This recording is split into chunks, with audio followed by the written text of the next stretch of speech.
जिंदगी के लिए जो आप सोचते हो, ऐसा जरूरी नहीं कि जिंदगी भी आपके लिए ऐसा ही सोचे।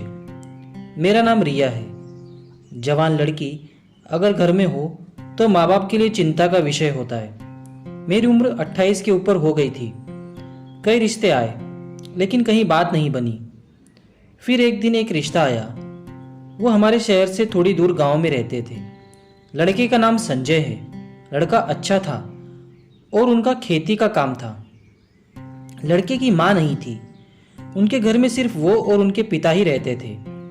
मेरी शादी उनसे होना तय हो गया। उनके बारे में इससे ज़्यादा मैं और कुछ नहीं जानती थी। शादी की तैयारी होने लगी। मैं भी इस बात से खुश थी कि मेरे माँ बाप की चिंता अब दूर हो गई है। लेकिन मेरी ज़िंदगी में आगे क्या होगा इसका मुझे पता नहीं था। शादी की तैयारियों में समय निकलता गया और आखिरकार शादी का दिन भी आ गया। शादी वाले दिन जैसे लड़के के चेहरे पर खुशी और उत्साह रहता है, ऐसा कुछ भी मुझे उनके चेहरे पर दिखाई नहीं दिया। उन्हें देखकर ऐसा लग रहा था जैसे उनकी शादी उनकी मर्जी के बिना करवाई जा रही हो। लेकिन मैं मन में यही सोच रही थी कि जो भी ख्याल मेरे मन में आ रहे हैं ऐसा कुछ भी ना हो। अपनी ज़िंदगी में अच्छे होने की उम्मीद लिए मैं बैठी थी। शादी करके मैं उनके घर गई। घर गांव में था यह तो मुझे पता था, लेकिन यह नहीं पता था कि उनका घर खेत पर है। घर के आसपास थोड़ी दूरी तक कोई घर नहीं दिखाई दे रहा था। उनका घर भी बहुत बड़ा था। इतना बड़ा घर और सिर्फ हम 3 लोग। मुझे घर में जाते ही थोड़ी बेचैनी होने लगी। लेकिन फिर मैंने सोचा कि नई जगह है, ऐसा होना स्वाभाविक है। थोड़े दिनों में शायद मेरी आदत हो जाएगी। मेरी तरह शायद सभी लड़कियों को ऐसा होता होगा। इन्हीं सब बातों में मेरा मन खोया रहा।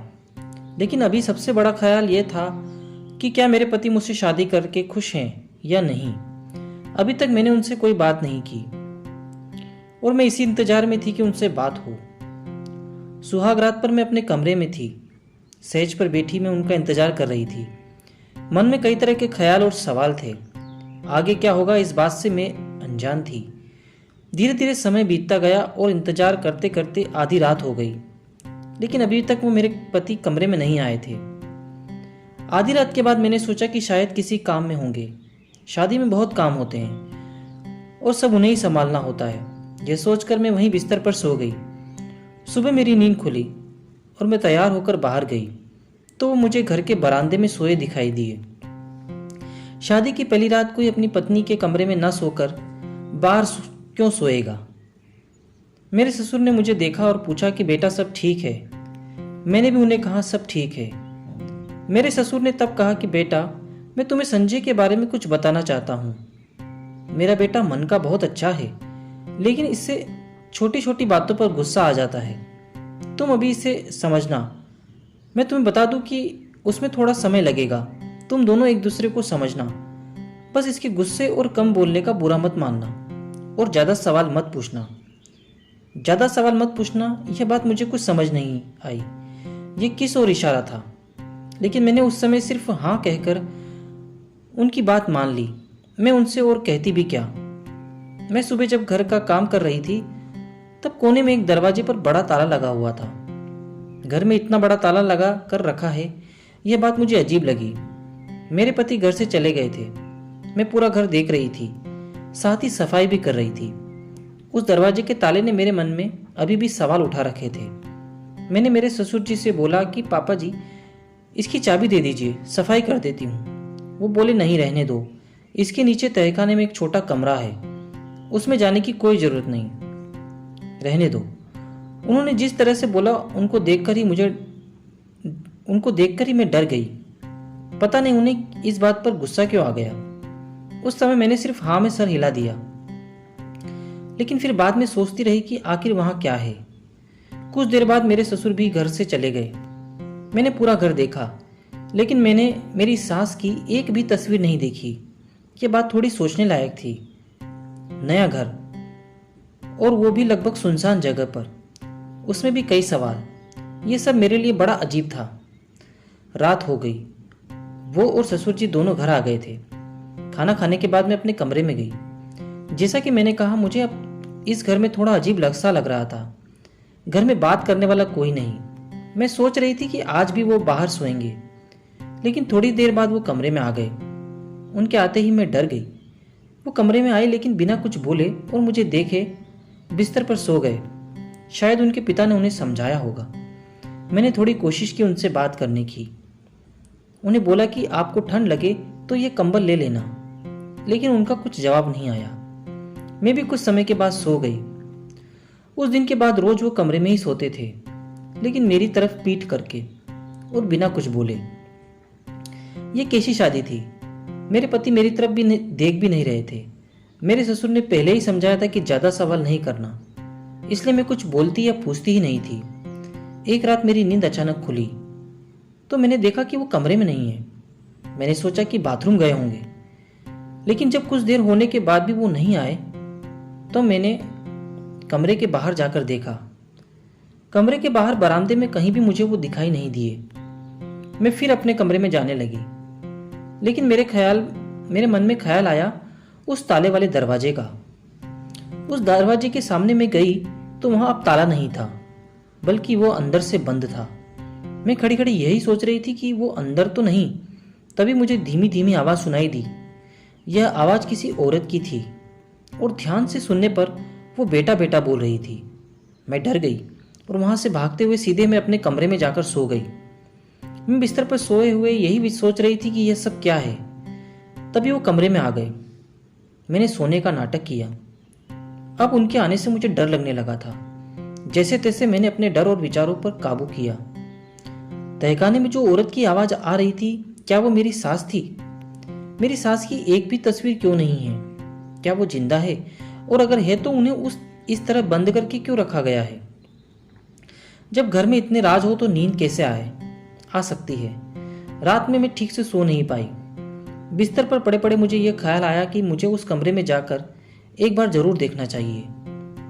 मेरे ससुर ने भी उस कमरे में जाने से मना किया था। मैं सुबह जल्दी अपने कमरे से निकल गई। वो अभी तक सोए थे। धीरे धीरे और डरते डरते मैं उस कमरे तक जा रही थी। सीढ़ियों के दरवाजे पर पहुंच गई थी और हमेशा की तरह अभी भी वहां बड़ा ताला लगा हुआ था। उसकी चाबी मेरे पति के पास रहती थी। मैंने सोचा कि मैं बाहर से आवाज लगाती हूँ, शायद कोई जवाब दे।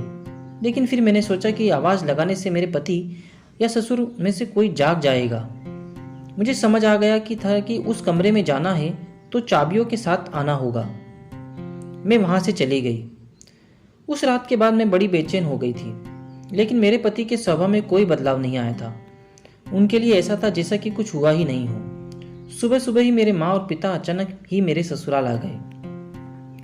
वो वहां से गुजर रहे थे, इसलिए मुझे मिलने आ गए। मेरी माँ को देखकर मुझे रोना आ गया।